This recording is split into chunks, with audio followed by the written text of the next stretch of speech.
If I asked 100 postgraduate students what they're struggling with the most, almost every one of them would say, "I don't know what to research." Or, "My supervisor rejected my topic."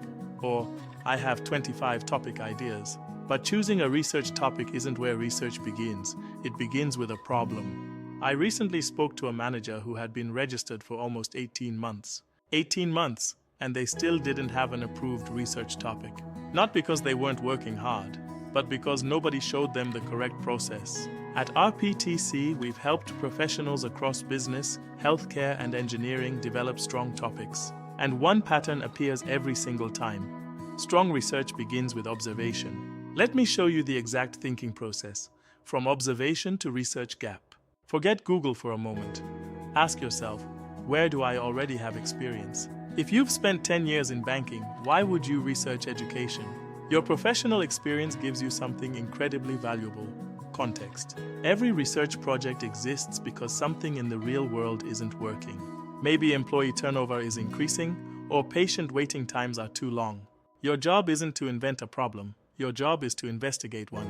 A common mistake is confusing symptoms with actual research problems. Low productivity is just a symptom. The real problem could be poor leadership or lack of motivation and training. Good researchers keep asking, why? This is where evidence matters. Don't just say there's a problem, prove it. Look for government reports, journal articles, industry statistics, and policy documents. Next, we find the research gap.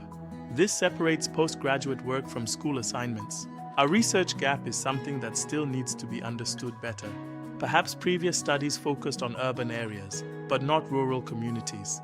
Most research topics contain 3 ingredients: population, variables, and location. For example, the influence of leadership on employee engagement among nurses in Eswatini. Avoid topics that are too broad, emotional, lack evidence, or have no access. The title is the last thing we develop. We investigate important problems. Every doctor you admire started exactly where you are, looking at a blank page. The difference wasn't intelligence. The difference was having a clear roadmap.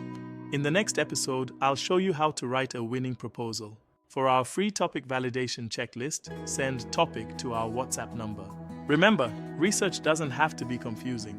One milestone at a time. And before you know it, they'll be calling you Doctor.